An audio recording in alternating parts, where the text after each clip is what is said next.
देखते हैं आपकी वर्कशीट नंबर 12। ये आपकी एसएसटी की वर्कशीट है, तो मैं बना रही हूँ, आप लोग ले लेंगे। चलिए तो पहले से अच्छे से लेबल कर लेते हैं, सब्जेक्ट डाल देते हैं, अपना क्लास, अपना नाम, अपने टीचर का नाम और डेट आप लोग लिख लेंगे। अब आपका आज अध्याय जो है वो सेकेंड ही चल रहा है, 8 के जो आपने पढ़ा था आखेट खाद्य संग्रहालय से भोजन उत्पादन तक, है ना। अब यहाँ लिखा है बदलती जलवायु। हमने पढ़ा था कि किस तरह से वो खाना बनाते हैं, किस तरह से उसे संभाल के रखते हैं, किस तरह से वो एक स्थान से दूसरे स्थान पर चले जाते हैं। ये सारी चीज़ें हमने पढ़ ली थी। आज हम पढ़ेंगे बदलती जलवायु, यानी जो जलवायु, जो मौसम बदलता है, ये उनकी ज़िंदगी पे किस तरह से असर करता है। इसका आंसर हम लोग इसको पढ़ेंगे आज। यहाँ लिखा है लगभग 12,000 साल पहले दुनिया की जलवायु में बड़ा बदलाव आए, यानी कि अब दुनिया की जो जलवायु थी उसमें बहुत बड़े बड़े बदलाव आए। क्या है? और गर्मी बढ़ने लगी। बदलाव ये आए कि गर्मी बढ़ने लगी। इसके परिणाम स्वरूप कई क्षेत्रों में घास वाले मैदान बनने लगे। ठीक है, अब क्या हुआ, जब गर्मी बढ़ी तो कई क्षेत्र ऐसे थे जिसमें घास के मैदान बनने लगे। इससे हिरण, बकरी, भेड़ और गाय जैसे उन जानवरों की संख्या बढ़ी जो घास खाकर जिंदा रह सकते हैं। अब क्योंकि घास बढ़ी तो उसको खाने वाले जानवरों की संख्या भी बढ़ने लगी। पहले ये था कि भाई घास की कमी थी, जिसकी वजह से बहुत सारे जानवर होते थे लेकिन मर जाते थे। क्यों? क्योंकि उन्हें वो चीज़ नहीं मिल पा रही थी, भाई खाना नहीं मिल रहा था। लेकिन जब घास के मैदान बढ़ने लगे तो इन सब की जनसंख्या भी बढ़ने लगी। हिरण, बकरी, भेड़, गाय, क्योंकि ये सब जानवर जो हैं किस पे रहते हैं? घास पे जिंदा रहते हैं। ठीक है, अब क्या लिखा है, जो लोग इन जानवरों का शिकार करते थे वे भी इनके पीछे आए और इनके खाने पीने की आदतों और प्रजनन के समय की जानकारी हासिल करने लगे। अब इन्होंने क्या बोला कि अब जो लोग इनका शिकार करना पसंद करते थे, इन्हें खाना पसंद करते थे, वो इनके पीछे पीछे आने लगे और ये देखने लगे कि कब कहाँ जा रहे हैं, क्योंकि उसी हिसाब से तो निशाना लगाएंगे, है ना। चलिए अब आगे लिखा है नाम और तिथियाँ। ये आपने पढ़ लिया, समझ में आ गया। चलिए अब हम लोग नेक्स्ट टॉपिक को पढ़ते हैं, नाम और तिथियाँ। नाम माने नाम और तिथियाँ माने क्या होता है? टाइम, है ना, डेट। अब यहाँ क्या लिखा है, पुरातत्ववादियों ने इतिहास के अलग अलग काल को अलग अलग नाम रखे हैं, यानी कि जो इतिहासकार थे उन्होंने क्या करा, इतिहास के अलग अलग काल है, अलग अलग समय बीता है, तो उन सब के नाम अलग अलग उन्होंने रख दिए और ये नाम बड़े बड़े भी हैं और ये नाम बहुत बड़े बड़े हैं। आरंभ काल को पूरा पाषाण काल कहा जाता है। ये दो शब्दों यानी प्राचीन और पाषाण यानी पत्थर से बना है।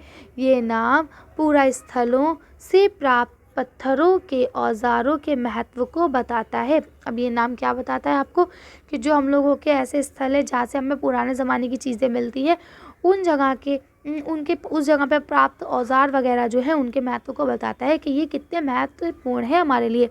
पूरा पाषाण काल 20 लाख साल पहले से 12,000 साल पहले के दौरान माना जाता है, यानी कि अब से कब तक माना था? 20,000 साल पहले से लेके 20 लाख से पहले लेके 12,000 तक माना जाता है। ठीक है, मानव इतिहास में की लगभग 90% कहानी इसी काल के दौरान में घटी है। यानी कि अब ये बोल रहे हैं कि जो भी हम कहानियाँ सुनते हैं, जो भी टेक्निकल सुनते हैं कि आदि मानवों ने इसका इजाद करा या ये किया या वो किया, वो सब कहानियाँ लगभग इसी दौर की हैं। जिस काल में हमें पर्यावरण में बदलाव मिलता है उसे मेसोलिथ यानी मध्य पाषाण युग कहते हैं। यानी अब जिसमें हमें पर्यावरण में बदलाव मिलता है, खाने पीने में बदलाव मिलता है, पेड़ पौधे में बदलाव मिलता है, उसे हम लोग क्या कहते हैं? उसे हम लोग बोलते हैं मेसोलिथ यानी कि मध्य पाषाण युग। इसका समय लगभग 12,000 साल पहले से लेकर 10,000 साल पहले तक की माना जाता है। यानी आज से 12,000 साल से लेकर 12,000 पहले लेना माना जाता है।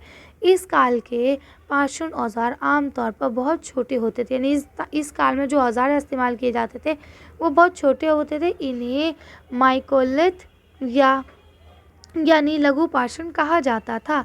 तो अब इसे क्या कहा जाता था? माइकोलिथ या फिर लघु पाषाण। ठीक है, अब लिखा है अगले युग की शुरुआत लगभग 10,000 साल पहले से होती है। यानी अगले युग की शुरुआत कब से होती है? युग माने होते हैं ज़माना, दौर, है ना। तो अगले दौर की शुरुआत कब से होती है? 10,000 साल पहले से। इस नव पाषाण युग कहा जाता है। अब इसे क्या कहते हैं? नव पाषाण युग कहा जाता है। नव का अर्थ होता है नया और पाषाण माने क्या होता है? पत्थर, है ना। तो नया पत्थर के रूप में इसे हम लोग मानते हैं। अब यहाँ पे आपके कुछ प्रश्न दिए गए हैं, तो चलिए इनके उत्तर देखते हैं और फिर वीडियो को ख़त्म करते हैं। तो लिखा निम्नलिखित प्रश्नों के उत्तर दीजिए। अब आपका पहला प्रश्न है, दुनिया की जलवायु में बड़े बड़े बदलाव कब आए? तो चलिए इसका आंसर देखते हैं कि दुनिया की जलवायु में बड़े बदलाव कब आए। तो यहाँ से लिखेंगे कि लगभग 12,000 साल पहले दुनिया की जलवायु में बड़ा बदलाव आया और गर्मी बढ़ने लगी। ठीक है, तो कब आया था बड़ा बदलाव? 12,000 साल पहले आज से। ठीक है, तो आप इसे लिख लेंगे। चलिए अगला क्वेश्चन पढ़ते हैं। तो आपको यहाँ अगला क्वेश्चन दिया गया है कि लघु पाषाण क्या है, यानी कि जो लघु पाषाण है वो क्या चीज़ है। अभी हम ऊपर पढ़ के आए हैं, तो चलिए इसका आंसर देखते हैं। आप इसका आंसर यहाँ से लिखेंगे कि मध्य पाषाण युग के पाषाण काल में जो औजार आमतौर पर बहुत छोटे होते थे उन्हें माइक्रोलिथ यानी लघु पाषाण कहा जाता था। ठीक है, तो आप इसे लिख लेंगे। चलिए अगला क्वेश्चन पढ़ते हैं। आपका लास्ट क्वेश्चन यहाँ दिया गया है, नव पाषाण युग से आप क्या समझते हैं। तो नव पाषाण युग क्या था, उससे आप क्या समझते हैं। तो चलिए इसका आंसर देख लेते हैं। इसका आंसर यहाँ से लिखेंगे, अगले युग की शुरुआत लगभग 10,000 साल पहले से होती है। इसे नव पाषाण युग कहा जाता है। नव का अर्थ होता है नया और पाषाण यानी कि पत्थर, अर्थात नव पाषाण काल। ठीक है, तो इस तरह से आप लोग ये आंसर लिख लेंगे। तो आज की वर्कशीट को यहीं खत्म करते हैं। आज की वीडियो में बस इतना ही। अगर आपको हमारी वीडियो पसंद आई हो तो प्लीज़ इसे लाइक और शेयर करें। अगर अभी तक आपने हमारे चैनल को सब्सक्राइब नहीं करा है तो प्लीज़ हमारे चैनल को सब्सक्राइब करें। Thank you for watching.